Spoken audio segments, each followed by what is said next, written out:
అందరి బడ్జెట్ ను దృష్టిలో పెట్టుకుని శ్రీ సత్యంజీ గ్రూప్ వారు NH16 కి దగ్గరగా కాగితాలపూడి జంక్షన్ సమీపాన మనుబోలులో Sri Satyamji highway home city venture ని తీర్చిదిద్దారు. కమర్షియల్ ప్లాట్లు కొన్ని మాత్రమే కలవు. మరింత సమాచారం కోసం ఈ కింది ఫోన్ నంబర్లను సంప్రదించగలరు. నమస్తే వ్యూయర్స్, నేను Sahasra. Welcome to Suvarna media. So ఇవాళ శుక్రవారం ప్రజా దర్బార్ మళ్ళీ మొదలైంది. వారానికి 2 సార్లు జరుగుతున్నటువంటి ప్రజా దర్బార్లో శుక్రవారం రోజు చాలామంది రావడం మనం గమనిస్తున్నాం. మంగళవారం కన్నా ఈరోజు మాత్రం ఎందుకు ఎక్కువ మంది వస్తున్నారంటే మండే చూసే టైంలో కొద్దిగా బిజీగా వర్క్ వల్ల అక్కడ ఎక్కువ మంది స్టూడెంట్స్ కానీ లేదంటే పనులు చేసుకునే వాళ్ళు కానీ లేదంటే ఎంప్లాయీస్ కానీ వీళ్ళందరికీ బిజీ స్కెడ్యూల్ వల్ల రాకపోవడం వల్ల శుక్రవారం రోజు మాత్రం ప్రతిసారి మాత్రం రద్దీగానే ఉంటుంది. అయితే పోయిన వారం మనం ఆల్రెడీ ఒక వీడియో తీసాము. ఆ టైంలో చాలామంది తక్కువ వచ్చారు, బట్ ఈసారి మాత్రం ఎక్కువ వచ్చారు. మరి రెస్పాన్స్ ఎక్కువ అయ్యి వచ్చిండ్రా లేకపోతే తక్కువ వస్తున్నారా అనేది మనకు తెలియదు. మరి ఇక్కడ గమనించుకున్నట్లయితే ఇవాళ కూడా ఆల్మోస్ట్ మినిస్టర్లందరూ ఇక్కడికి రావడం జరుగుతుంది. ఒకవైపు ప్రజా దర్బార్ కార్యక్రమాన్ని మొదలుపెట్టినా కానీ ప్రజాపాలన అనేది కానీ మళ్ళీ తీసుకురావడం జరిగింది. ఈ ప్రజాపాలన అంటే ప్రజల వద్దకే పాలన అన్నట్టుగా మినిస్టర్లు కానీ ఆ నియోజకవర్గం సంబంధించిన స్థానికులకు సంబంధించినటువంటి రాజకీయ నాయకులు కానీ ఆ ఎంపీటీసీ కానీ ఎమ్మెల్సీలు కానీ లేదంటే ఇంకా ఎమ్మెల్యేలు కానీ కార్పొరేటర్స్ కానీ ఎవరైనా కానీ అక్కడికి వచ్చి ప్రజల యొక్క సమస్యలను అడిగి తెలుసుకుంటున్నారు. దరఖాస్తులు అన్నీ కూడా ఫామ్స్ అన్నీ కూడా ఇచ్చి ఆ ఫామ్స్ని ఈ సేవలో మీ సేవలో సబ్మిట్ చేయడం, అక్కడే దగ్గరుండి ఈ వీళ్ళు కాంగ్రెస్ ప్రభుత్వంకి సంబంధించిన నాయకులు ఎవరైతే ఉన్నారో వాళ్ళందరి దగ్గరుండి చూసుకోవడం మనం గమనిస్తున్నాం. అయితే ఇవాళ ఈ ప్రజా దర్బార్లో మరి ప్రజలందరూ కూడా వచ్చిన వాళ్ళే వస్తున్నారా లేకపోతే కొత్త వాళ్ళు వస్తున్నారా అనే అంశం మీద మనం కొంతమంది ఇక్కడికి వస్తున్నటువంటి ఎవరైతే ఉన్నారో ఆర్జీ పెట్టుకోవడానికి వస్తున్న ఎవరైతే ఉన్నారో పబ్లిక్ని వాళ్ళని అడిగి వాళ్ళ యొక్క సమస్యలను కూడా మనం కూడా తెలుసుకోవడానికి ప్రయత్నిద్దాం పదండి. సో ప్రజా దర్బార్ దగ్గరకి మనం రావడం జరిగింది. ఇక్కడ ఒక దివ్యాంగులు అయితే ఉన్నారు, సో వికలాంగులు. సో చెప్పండి మీ పేరు? మా పేరు మొహమ్మద్ ఫారూక్. ఓకే, ఎక్కడి నుంచి వస్తున్నారు? నేను ఇప్పుడు ఉస్మానియా హాస్పిటల్ నుంచి వచ్చిన. ఇప్పుడు మాకు ఏంటి మీ సమస్య ఏంటి? మాకు అవుట్సోర్సింగ్లో జాబ్ ఉన్నాయి ఉస్మానియాలో. 2017 నుంచి చేస్తాను నేను. మాకు ఏం ఇంక్రిమెంట్ వేయలే. మాకు జీతం ఏంటి 13,500 వస్తుంది. ఈ జీతం సరిపోతలేదు సార్. ఎందుకంటే మాకు హ్యాండిక్యాప్ ఉన్నాయి. ఇంకా మా గ్రూప్లో 52 మెంబర్స్ ఉన్నాయి. మొత్తంకు పర్మనెంట్ చేసుకుంటే మంచిగా అవుతుంది. ఎందుకంటే 2017 నుంచి చేసిన కరోనా వచ్చింది. అప్పుడు అయినా డ్యూటీ చేసిన నేను మొత్తం చేసిన. మా స్టాఫ్ ఎంతమంది ఉన్నాయి అంతమంది చేసిన. ఒక్క డుమ్మా కొట్టలే ఏం మంచి డ్యూటీ ఉన్నాయి, మంచి రికార్డు ఉన్నాయి ఉస్మానియాలో. మరి మా గ్రూప్కి మంచి రికార్డు ఉన్నాయి. మాకు ఏమో పర్మనెంట్ చేయాలి, లేకుంటే సాలరీ అగ్రిమెంట్ చేయాలి. ఎందుకంటే చాలామందికి ఇబ్బంది అవుతుంది. ఇప్పుడు ఎంత శాలరీ మీకు? మాకు 13,500 వస్తుంది. అవుట్సోర్సింగ్ జాబ్ ఉన్నాయి. మాకు పర్మనెంట్ చేయాలి మా గ్రూప్కి.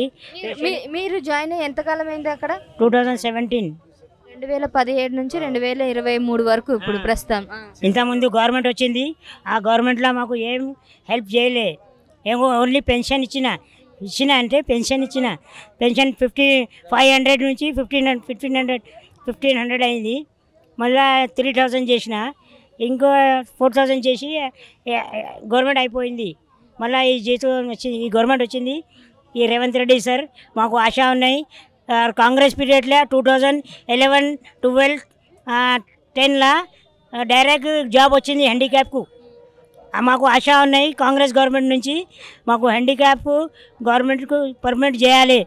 ఎందుకంటే మా ఉస్మానియాలో చాలామంది వచ్చింది 2011, 10లా డైరెక్ట్ కలెక్టర్ ఆఫీస్ నుంచి పర్మనెంట్ ఆర్డర్ తీసుకోనికి జాబ్ వచ్చింది ఆయనకు. ఇప్పుడు కాంగ్రెస్ గవర్నమెంట్ పోయింది 2014లా. తర్వాత అప్పటి నుంచి మాకు జాబ్ రాలే. నేను చాలా టైం పెట్టినా ఏం చేయలే. ఇప్పుడు ఆశ ఉన్నాయి రేవంత్ రెడ్డి సార్ నుంచి. నేను రిక్వెస్ట్ చేస్తారు, ఎంతమంది ఉన్నాయి అంతమందికి హెల్ప్ చేయాలి. ఉస్మానియా స్టాఫ్కు చూడాలి. ఒకసారి ఉస్మానియాకు రావకి అడగాలి. మీరు ఉస్మానియా హాస్పిటల్లో ఏం పని చేస్తారండి? నేను స్టెరైల్ డిపార్ట్మెంట్లో చేస్తాను. Central surgical department, CSD short form. మాకు కొంచెం పని ఉంటారు, అది చేస్తారు. నేను కరెక్ట్ డ్యూటీ చేస్తారు. మా స్టాఫ్ మొత్తం ఉన్నాయి. కరెక్ట్ డ్యూటీకి వస్తాను, కరెక్ట్ డ్యూటీ చేయాలి. మాకు అగ్రిమెంట్ చేయాలి, మాకు హెల్ప్ చేయాలి. ఇప్పుడు మీ జీతం ఎంత కావాలని కోరుకుంటున్నారు? 13,500 వస్తుంది. ఈఎస్ఐ పిఎఫ్ కట్ అవుతుంది. ఎంత కావాలని డిమాండ్ చేస్తున్నారు? మాకు 30,000 కావాలి, ఎందుకంటే సరిపోతలేవు. లేకుంటే పర్మనెంట్ చేయాలి. తక్కువైనా కానీ పర్మనెంట్ చేయాలి, లేదంటే జీతమైనా పెంచాలి. పెంచాలి. పర్మనెంట్ చేస్తే మంచి అవుతుంది మేడం, ఎందుకంటే ఈ గవర్నమెంట్ వచ్చింది, మాకు ఆశ ఉన్నాయి. ఈ గవర్నమెంట్ నుంచి మాకు ఆశ ఉన్నాయి. ఈ గవర్నమెంట్ చేస్తే మంచి అవుతుంది. ఓకే. సో ఇదండి, చూస్తున్నారు కదా బీఆర్ఎస్ ప్రభుత్వంలో. చెప్పండి. ఇవి మా స్టాఫ్ ఉన్నాయి వీళ్ళతో పాటు ఇంకా స్టాఫ్ కూడా ఉన్నారంటే వీళ్ళని కూడా అడిగి తెలుసుకుందాం. చెప్పండి మీ సమస్య. मेरा नाम शीतल सिंह है। मैं 2017 से उस्मानिया में कलेक्टर द्वारा से गए हैं, लेकिन वहाँ पर हमारे 4 महीने 5 महीने में भी तो हम सैलरी उठाते थे। 4 महीने होते, 1 महीना डालते, 2 महीने ड्यू, टाइम पे हमको सैलरी नहीं मिलता। बस हम कांग्रेस के ऊपर भरोसा है, रेवंत रेड्डी पे भरोसा है कि हमारे को रेगुलर या तो परमानेंट कर दो। ज़्यादा करके उस्मानिया को देखो, हम हमारे बच्चे छोटे छोटे बच्चों को भी छोड़ के हमने कोरोना के पीरियड में हैंडीक्राफ्ट में हम CHD में हैंडीक्राफ्ट 10 आदमी आती है, बाकी के हमारे 50 मेंबर 56 मिनट पूरा PCP के है ना, PCP ग्रुप में कि हमारे को उसमें डाल दिया, लेकिन टाइम पे हमको सैलरी नहीं मिलता, कुछ भी नहीं। कोरोना के पीरियड में भी हम ड्यूटी आना तो आना, कभी छुट्टी नहीं, कभी नहीं। कोरोना का तो कैसा मोमेंट था, बस कोरोना సో మీరు చెప్పండి. గౌరవనీయులైన ముఖ్యమంత్రి గారికి నా యొక్క నమస్కారాలు. మేము ఉస్మానియా జనరల్ హాస్పిటల్ నుంచి వచ్చాము. ఈరోజు మేము వచ్చిన కారణం ఏంటిదంటే, మేము 2017లో కరోనా కంటే ముందు ఉద్యోగాలు వచ్చినాయి మాకు ఉస్మానియా జనరల్ హాస్పిటల్లో. ప్రతి ఒక్కరము 217 మంది ఉన్నాం మేము, మా గ్రూప్ సభ్యులం మొత్తము. ప్రతి ఒక్కరికి ఎలాంటిదైనా బి గవర్నమెంట్ ఎలివెన్స్ లేదు. 13,500 శాలరీ తోటి మేము ఇంతవరకు నడిపించుకుంటూ వస్తున్నాము. కరోనా టైం నుంచి మా ప్రాణాలకు మరి తెగించి మేము పబ్లిక్లీ సేవ చేసినాము. ఇంతవరకు ఏది బి మాకు రెస్పాన్స్ లేదు. ఇంతకుముందు టీఆర్ఎస్ గవర్నమెంట్ మాకు ఎలాంటి స్పందించలేదు. మాకు రెగ్యులేషన్ చేయాలని రేవంత్ రెడ్డి గారికి, బట్టి విక్రమార్ గారికి మాకు కోరుతున్నాము. సో ఇదండి, చూస్తున్నారు కదా, గత ప్రభుత్వం అయితే ఇప్పటివరకు అయితే వాళ్ళకి అవుట్సోర్సింగ్ అయితే తీసుకుంది, కానీ జీతాలు సరిగ్గా ఇవ్వకుండా పర్మనెంట్ చేయకుండా చాలా ఇబ్బంది పెడుతుంది. మేము రెగ్యులర్గా వస్తాం, బాగా చేస్తాం, కాబట్టి మమ్మల్ని అందరినీ పర్మనెంట్ని చేయాలి, లేదంటే జీతాలైనా పెంచాలనేది వీళ్ళ డిమాండ్. గత ప్రభుత్వం నిర్లక్ష్యం చేసింది, ఈ ప్రభుత్వం అయినా మమ్మల్ని పట్టించుకొని మమ్మల్ని మా డిమాండ్లని, మా కోరికలు నెరవేరుస్తుందని ఆశిస్తున్నాము. రేవంత్ రెడ్డికి అయితే వీళ్ళైతే విజ్ఞప్తి అయితే చేసుకుంటున్నారు. Thank you. బోలియే, ఆప్కా ప్రాబ్లం క్యా హై? मेरे मियाँ की पुलिस की नौकरी थी, 95 में चले गई नौकरी। अब जो मैं CM साहब, हर CM से मिली, कोई भी एक्शन नहीं लिए। जो समिता रेड्डी, अपने KCR साहब, महमूद अली साहब, सब जनों से मिली, जितने भी थे उनके पैरां पड़ी महमूद अली के, कोई एक्शन नहीं लिए, कुछ भी नहीं लिए। अम्मा आओ बोले, रात में उनके घर पे जाके बैठी 2 बजे रात को। उनका पकवान वाला गवाह है, पकवान वाला आने जरा, पुलिस वाले अंदर नहीं आने दिए मेरे को। उन्होंने आओ बोले, शाम में आओ माँ, इस पर एक्शन लेंगे बोल के मैं पैरा पड़ी तो उन्होंने ऐसा करे। मेरे को कोई भी एक्शन नहीं लिए और ना मेरा कोई सुने। अब नौकरी का कुछ था, कुछ तो कर सकते थे, बैठे गरीबों के वास्ते तो कुछ। अब ये साहब का नहीं आए, अब ये साहब कुछ करते बोल के आए। इतने साल से मैं घरों में पकवान कर रही हूँ, मेरा शोहर पुलिस में रह के लेबर का काम कर रही। इतनी परेशानी, 7 बच्चे हैं मेरे को, इतनी परेशानी, खाने को मोहताज है। घर का किराया घरा देते बोल के घरा भी नहीं आया अभी, कुछ भी नहीं। ऐसा कि हम कैसा जी रहे हमको मालूम है कि कोई हमारे महमूद अली से, हमारे MIM के लीडर, कोई ऐसा तो वैसी के भी पैरा पड़ी, कोई हमारे को एक्शन नहीं लिए। हमारे को ये सर से कुछ उम्मीद है, गरीब से मिल रहे बोले हम, मैं देखे या पेपर अंदर मिल रहे बोले तो आई। अब वो साहब तो नहीं मिल रहे, अंदर दिखे भी नहीं। अब वो अल्लाह चाहा तो उन्होंने कुछ करना हमारे वास्ते, मेरे शौहर के वास्ते ये उम्मीद लेके आई। मैं ये टीवी पे डालना मेरा कोई वो नहीं है, मगर मैं मजबूरन इतने साल से सब्र करके अब कुछ करना बोल के कर रही हूँ। मेरे का कुछ तो कुछ लीजिए। मेरे बच्चे 5 बेटे हैं, 2 बेटियां हैं, उनके लिए तो भी कुछ करिए मेरे वास्ते। ऐसा नहीं कि मैं आके किसी पे मेहनत कर रही हूँ, अभी भी कर रही हूँ, मगर अब मेरे को शुगर, BP, थायराइड सब ऐसा बीमारियों में मुब्तला हो गई मैं। हमारे शौहर को भी अब वो नहीं है, मेहनत कर रहे हैं उन्होंने, मट्ठी बोले तो उठा रही, सब बोले तो उठा रहे, कौन से भी काम को चले जा रही। अब पढ़ने वालों को तो नौकरी आजकल के दौर में नहीं है। अब वो हिसाब से मेरे शौहर घर के लिए सब करे, हमारे को ये उम्मीद है सरकार से, ये सरकार से कि भाई कुछ ना कुछ मेरे शौहर के लिए करिए आप। सीएम साहब आपका नाम तो मेरे को आ रहा नहीं, मगर आप ये करिए मेरे शौहर के लिए बस। సో ఇదండి చూస్తున్నారు కదా, ప్రస్తుతం అయితే దీని మీద ఆశలు పెట్టుకొని అయితే ఈవిడ రావడం జరిగింది. సో కంటితడి కూడా పెట్టుకునేది ఆవిడ ఎంత బాధ ఉంటే కానీ ఇంత ఏడవదు. సో ఆ బాధను చూసైనా కనీసం వీళ్ళంతా కూడా అధికారులందరూ కూడా చర్యలు తీసుకుంటారు, అవి కావాల్సినవన్నీ కూడా నెరవేరుస్తారని మనం కూడా కోరుకుందాం. Thank you. సో చెప్పండి మీ పేరు? నా పేరు కల్పన అండి. ఎక్కడి నుంచి వస్తున్నారు? నేను అశోక్ నగర్ నుంచి, నియర్ మల్లాపూర్ అశోక్ నగర్, తెలంగాణ. ఇక్కడ హైదరాబాద్ తెలంగాణనే. అశోక్ నగర్ హైదరాబాద్ అశోక్ నగర్ కాదు, హైదరాబాద్ అశోక్ నగర్, తెలంగాణ మల్లాపూర్లో ఉంటామండి, తెలంగాణలో. అశోక్ నగర్ ఉంటుంది చూడండి, చిక్కడపల్లి దగ్గర. అశోక్ అది కాదు మల్లాపూర్ ఎన్ఎఫ్సి అశోక్ నగర్ అంటారు. అయితే మాకు కేసీఆర్ అలాట్మెంట్ కాదు. ఇప్పుడు మీరు ఫస్ట్ టైం రావడమా, ఇంతకు ముందు కూడా వచ్చారా? ఇంతకు ముందు ఆర్డీఓ ఆఫీస్కి వెళ్ళాము, ఇక్కడ ఫస్ట్ టైం వచ్చామన్నమాట. అయితే మాకు తెలంగాణ ప్రభుత్వం ఉన్నప్పుడు డబల్ బెడ్రూమ్ అలాట్మెంట్ అయ్యింది, వచ్చింది మాకు పట్టా. సో 2016లో మేము అప్లై చేసాము. 2021లో మా మదర్ కోవిడ్ టైంలో ఎక్స్పైర్ అయిపోయారు. సో మాకు ఆ పట్టా అనేది మా మదర్ నేమ్ పైన వచ్చింది.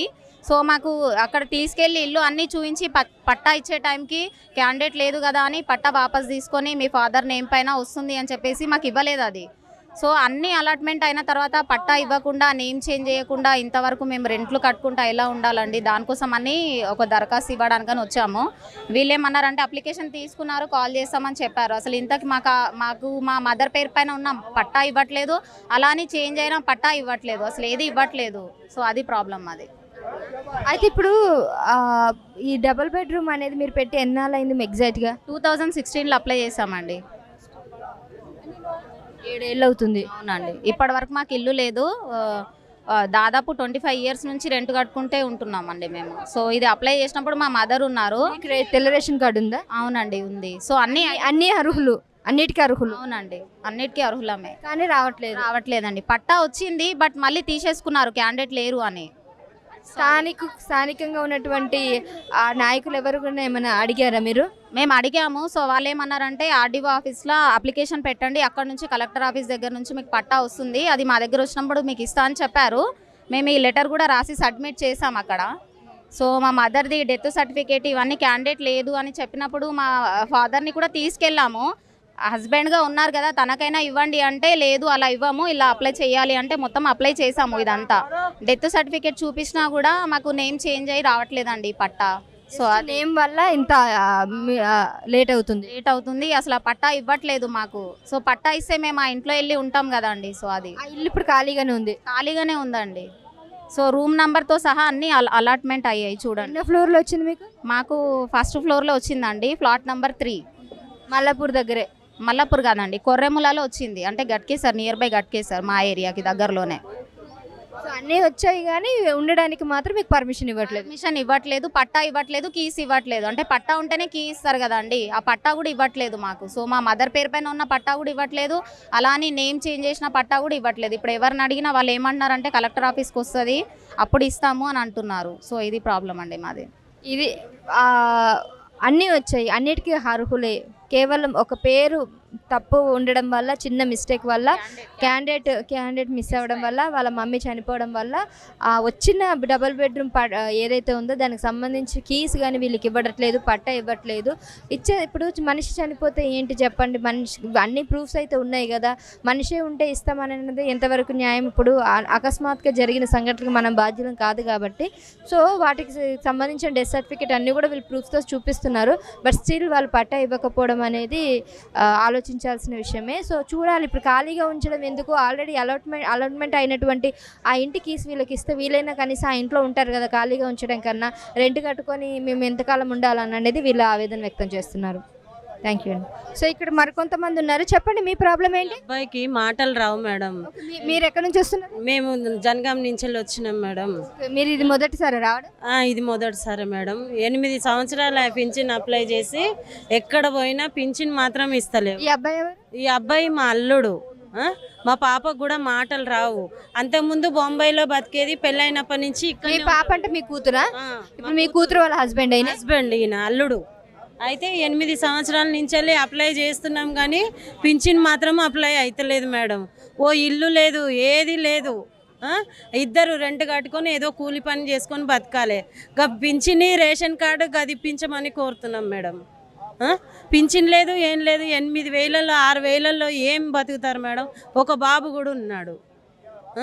దాని గురించే సార్తో మాట్లాడడానికి వచ్చాం. పేపర్లు ఇచ్చినాము, పేపర్లు ఇచ్చి వెళ్తున్నాం మేడం. ఏమన్నారు ఇప్పుడు మీరు? 3 రోజులలో మెసేజ్ వస్తుంది అని అన్నారు మేడం. ఎప్పుడు వచ్చారు ఇక్కడికి? ఇప్పుడు ఈ రోజే వచ్చినాం మేడం. ఏ టైంకి వచ్చారు అంటున్నారు? 9 గంటలకు వచ్చినాం మేడం.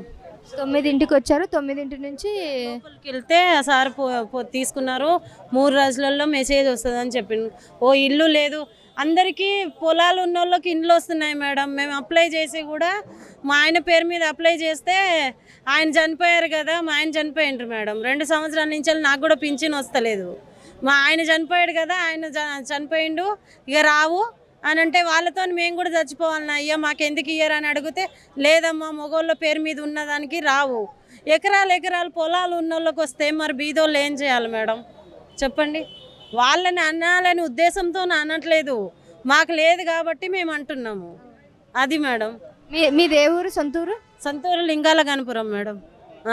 ఇప్పుడు ఎక్కడ ఉంటున్నారు? ఇప్పుడు ఉప్పల్లో ఉంటున్నాం మేడం. వీళ్ళని చదివియాలి, వీళ్ళకి మాటలు రావు. నా 2 కూతుర్లకు మాటలు రావు. ఈమె కూడా మీ పాప? మా పాపనే, ఈమె డిగ్రీ. ఇద్దరు కూతుర్లకు మాట రాలేదు? అల్లుడికి కూడా రావు మేడం. అంటే ఇప్పుడు అల్లుడు అంటే మెయిన్ అల్లుడా? మెయిన్ అల్లుడు కాదు, మా పాప వాళ్ళ భర్త. మా పాప వాళ్ళ భర్త, ఆయనకు రావు మాటలు. కాదు అంటే ఇప్పుడు పెళ్లి కూడా అంటే మాటలు రావని అలా తీసుకొచ్చి చేసినాం మేడం.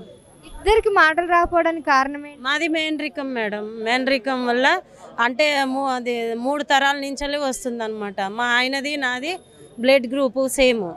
మా ఆయన క్యాన్సర్తో చనిపోయిండు. 2 సంవత్సరాలు అవుతుంది. పింఛన్కి అప్లై చేసి కలెక్టర్ ఆఫీస్ చుట్టూ తిరిగినా కూడా పింఛన్ మాత్రం వస్తలేదు మేడం. మాకు పొలాలు లేవు, ఏవి లేవు మేడం.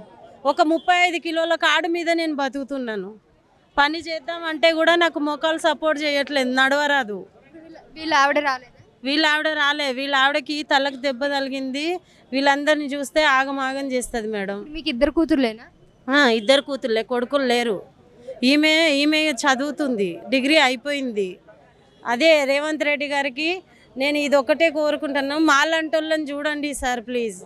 ఎందుకంటే మాకు కొడుకులు లేరు, ఏమీ లేదు. నేను అసలు చెప్పుకోవడానికి కూడా బాగలేదు. మాలాంటి వాళ్ళని దయ ఉంచి చూడండి, చూసి ఏదన్నా సాయం చేయండి అంతే.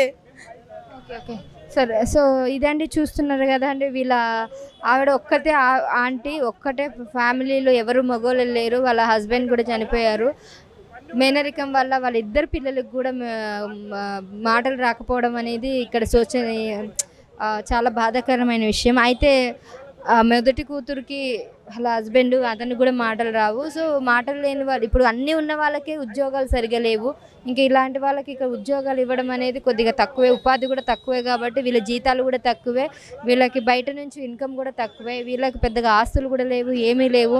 అలాంటి టైంలో ఇప్పుడు మాకు వచ్చే ఇన్కమ్ ఏదైతే ఉందో అది మేము దాంతో సరిపెట్టుకోలేకపోతున్నాము. పెన్షన్లు కూడా సరిగ్గా ఇవ్వట్లేదు గవర్నమెంట్.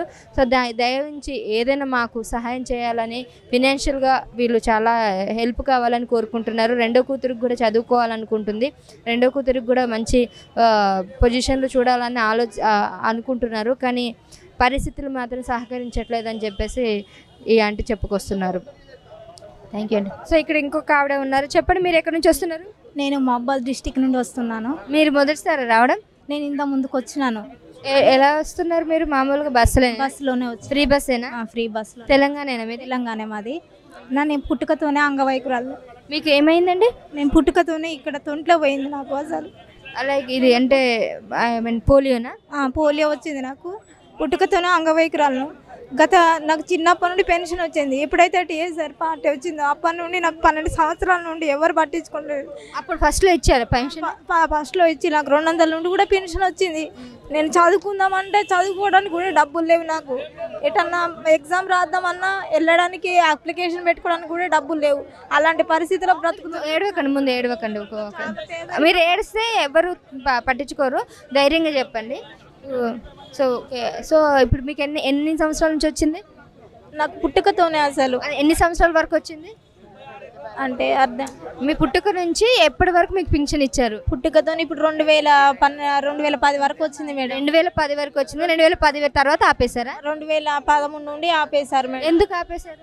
అది తక్కువ ఉన్నది పర్సెంటేజ్ అని ఆపేశారు మేడం. నాకు తక్కువ ఉంది అట్లా ఎందుకు? పోలీస్ సర్టిఫికేట్ ఉంటుంది కదా. సర్టిఫికేట్ ఉంది మేడం, కాకపోతే అప్పుడు రమ్మని చెప్పారు, అందరం వెళ్ళినాము. అప్పుడు ఆ పార్టీలు అప్పుడు అందరు తీసేశారు.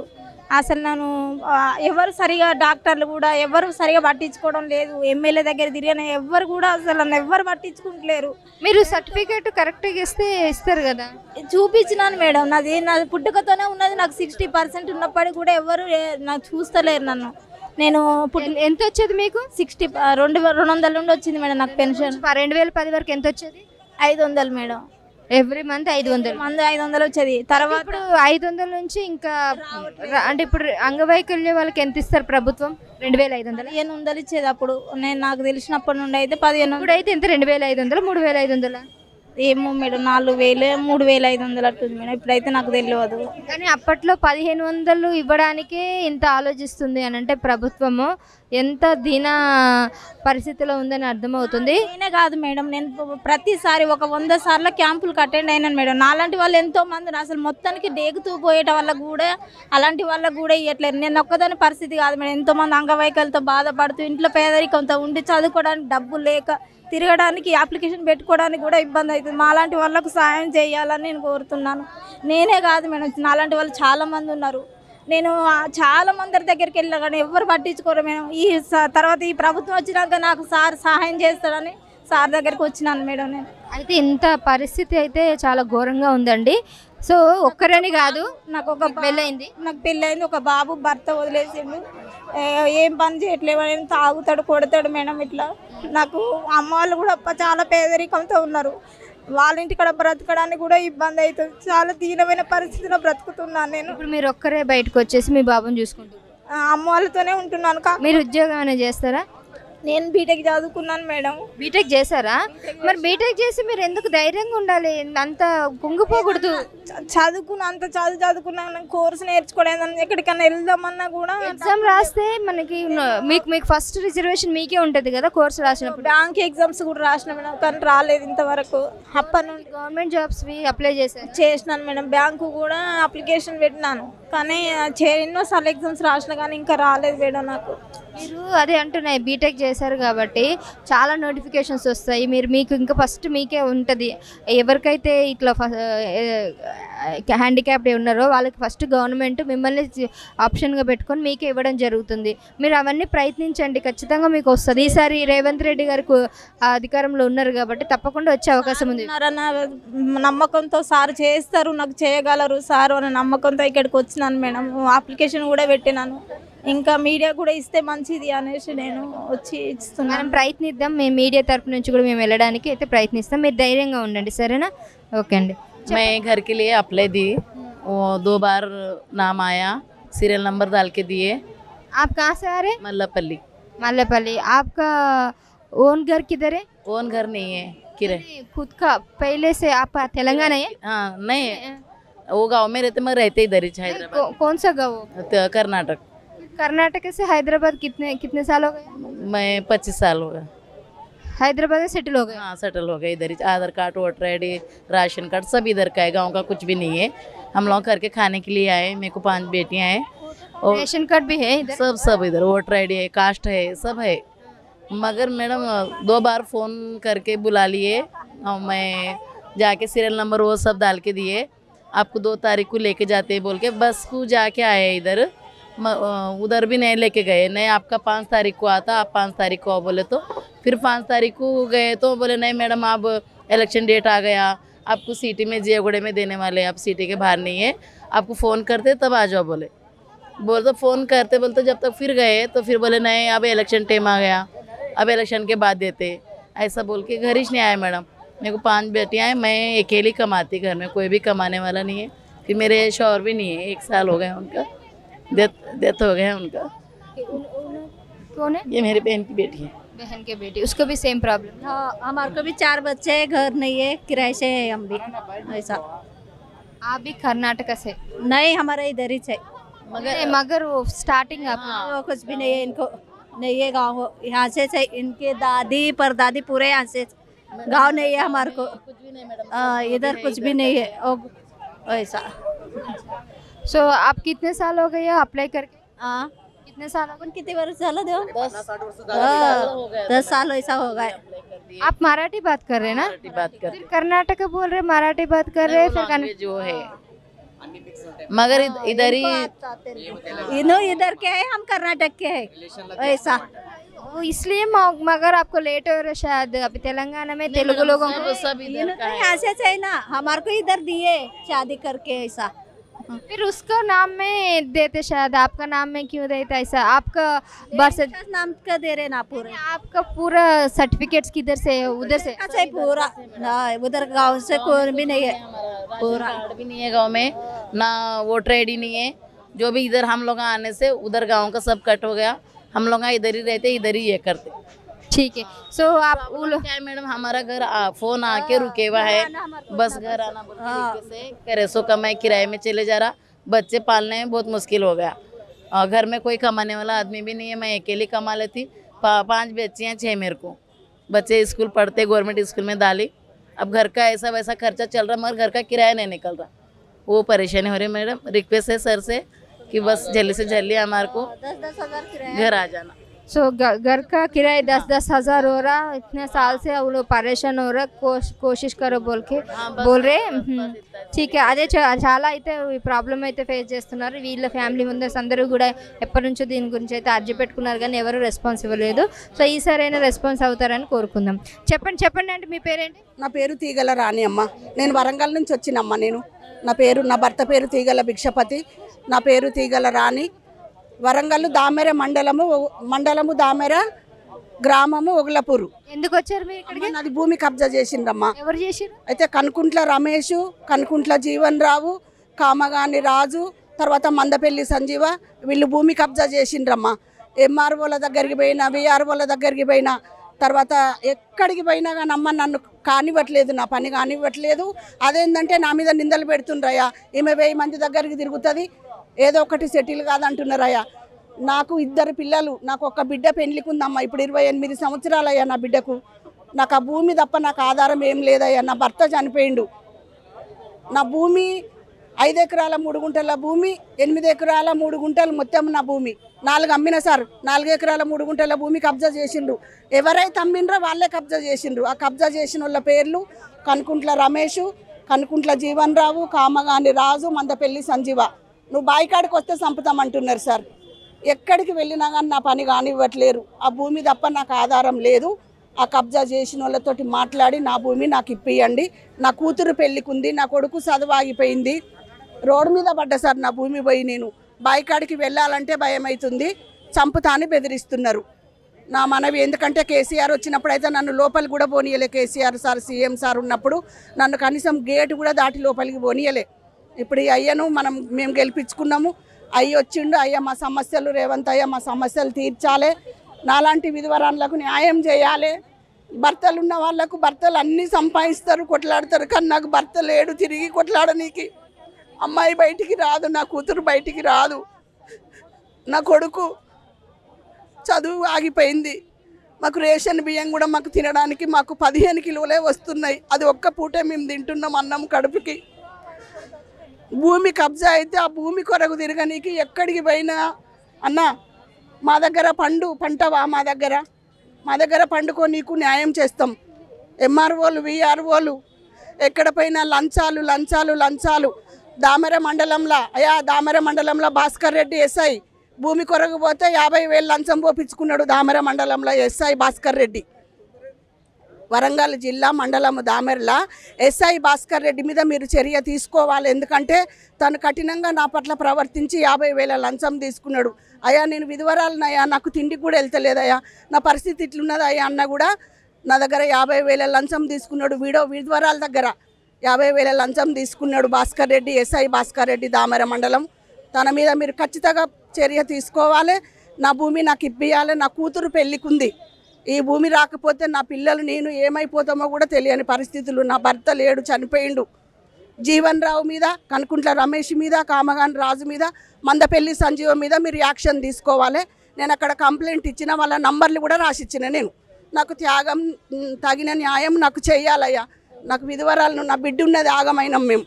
ఓకే అండి, ఇది చూస్తున్నారు కదండి, జీవన్ రావు వీళ్ళంతా కూడా కబ్జా చేసిన వాళ్ళ ల్యాండ్ని. జీవన్ రావు, కనుకుంట్ల రమేష్, కామగన్ రాజు, వీళ్ళందరూ మందపంటి సంజీవ ఇంకా వీళ్ళందరి మీద ఎట్లయినా యాక్షన్ తీసుకోవాలని చెప్పేసి ఇవి ఆంటీకి కోరుకుంటున్నారు. చెప్పండి, మీరు ఎక్కడి నుంచి వస్తున్నారు? నిజామాబాద్ జిల్లా, నిజామాబాద్ లోకల్ నాది. నా పేరు భూలక్ష్మి అంటారు. నేను టీఆర్ఎస్ పార్టీలో గత 15-20 సంవత్సరాలు పనిచేశాను. కానీ ఏం పనులు కాలే, వాళ్ళు పనులు చేయరో నాకు తెలుసు. నేను అక్కడ ఒక ఇల్లు కట్టుకున్నాం మేడం. ఇల్లు కట్టుకున్న ఇల్లుకు సంబంధించి హౌస్ నెంబర్ అడగనీకి పోయాను మున్సిపాలిటీకి. పోతే అక్కడ ఏమంటాడంటే మా వెంచర్లో ఉన్న వాళ్ళందరికేమో హౌస్ నెంబర్లు వస్తాయి, మరి నేను పోయి అడుగుతున్నాం హౌస్ నెంబర్ ఇవ్వట్లేదు. నరేందర్ సార్ ఏంది, నీ కాలు పట్టుకోవాలా, నీకు లంచం ఇవ్వాలా, ఎంత ఇవ్వాలా లంచం, ఎందుకు నన్ను పక్కన పెడుతున్నావు? మరి నా కొడుకు విదేశాల్లో ఉన్నాడు, పాస్పోర్ట్ రెన్యువల్ అయితే లేదు, హౌస్ నెంబర్ కావాలంటున్నారు విదేశ కంట్రోల్. మరి ఏం చేయాలా సార్ అంటే, ఇగో నీకు ఒప్పుకుంటే రా చేస్తా, లేకపోతే లేదు. అది కూడా ఎప్పుడు వస్తావు? 9 గంటల తర్వాత రా, నైట్ వస్తేనే చేస్తాను అంటాడు. అంటే డే టైంలో చేసే డ్యూటీలో నైట్లో నేను ఎట్లా పోతా, ఎట్లా అడగాల నైట్లో పోయి? అంటే నీకేమైనా కావాలంటే చెప్పు సార్ అని ఒకసారి ఫోన్ చేసి అడిగాను మేడం. ఫోన్ చేసి అడితే ఫోన్ పెట్టాయి నువ్వు, నేను లంచం అడిగిందని నిన్ను అంటాడు. మరి నాకు హౌస్ నెంబర్ ఇస్తలేడు. మరి ఈ అమ్మాయిది ఏం పేరు మీద ఉన్నది, మా అమ్మాయి పేరు నేహ. అయితే ఈ అమ్మాయి కూడా వచ్చి అడిగింది. అడిగితే మేడం మీరు అర్థం చేసుకోవట్లేదు, మీ మమ్మీ బాగా తొందరపడుతున్నదని చెప్పేసి అంటున్నాడు. ఈ అమ్మాయి పెళ్ళి అయిపోయింది, ఇప్పుడు నేను తిరగాల్సి వస్తున్నది. హౌస్ నెంబర్ లేక మాకు పాస్పోర్ట్లకి, మా బాబుకి, నాకు, మా పాపకి చాలా ఇబ్బంది అవుతుంది. పిల్లలు ఇదండి, వాళ్ళకి హౌస్ నెంబర్ ఇవ్వకుండా ఇంత ఇబ్బంది పెడుతున్నారు. ఇక్కడ అన్నీ కూడా వాళ్ళు అప్లికేషన్లు అయితే రాయడం జరిగింది. సో ఖచ్చితంగా ఇట్లా హౌస్ నెంబర్ కనుక ఇచ్చినట్లయితే వాళ్ళకి అన్ని ప్రాబ్లమ్స్ అయితే తీరుతాయి. ఎందుకంటే ఇంటి అడ్రస్ అనేది అన్నిటికీ ఇంపార్టెంటే. ఏది తీసుకోవాలన్నా, సిమ్ కార్డు తీసుకోవాలన్నా, రేషన్ కార్డు తీసుకోవాలన్నా, పాస్పోర్ట్ తీసుకోవాలన్నా, ఐడి కార్డ్స్ అనేది చాలా ఇంపార్టెంట్. కాబట్టి హౌస్ నెంబర్ ఏదో ఇస్తే మా బతుకులు మేము బతుకుతాం కదా అనేసి ఆంటీ ఆవేదన వ్యక్తం చేస్తున్నారు. ఇక్కడ ఇంకొకరు ఉన్నారు, చెప్పండి మీ ప్రాబ్లం ఏంటి?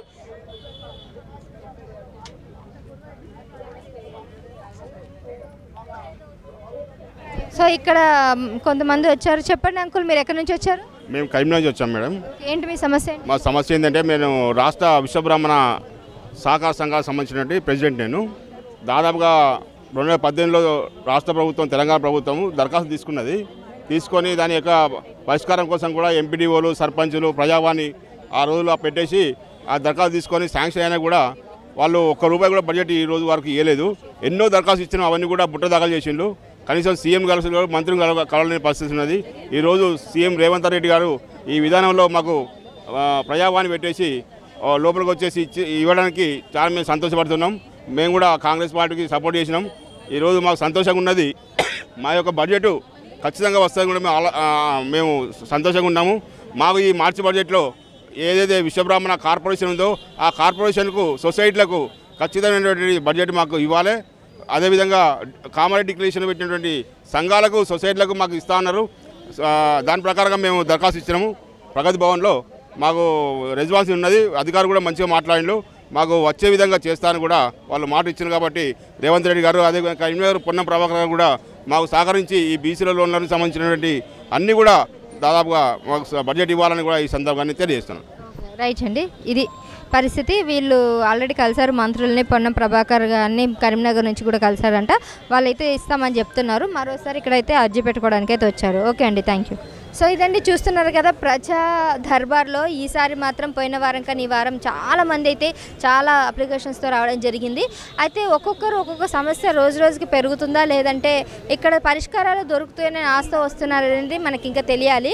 సో ఎవ్రీ వీక్ అయితే ప్రజలైతే వాళ్ళ యొక్క సమస్యలు తీసుకురావడానికి అయితే ఇక్కడ జరుగుతుంది. మరి ప్రజలైతే వాళ్ళు అనుకున్నట్టుకైతే తెస్తున్నారు, కానీ మరి అధికారులు ఏ విధంగా దీని సమస్యలను ఏ విధంగా పరిష్కరిస్తారు అనేది మనకి ఇంకా తెలియాల్సి ఉంది. సో కాంగ్రెస్ ప్రభుత్వం వచ్చినాక కొన్ని మార్పులు అయితే జరిగాయి. ఆ మార్పులు నిజానికి ప్రజాస్వామ్యంలో ప్రజా పరిపాలన అనే విధంగా వెళ్తుందనే దానికి ఇదొక నిదర్శనం. మరి కాంగ్రెస్ వాళ్ళు చెప్తున్నటువంటివన్నీ కూడా నెరవేరుస్తుందా అనేది మనం కూడా ఆశిద్దాం. Thank you.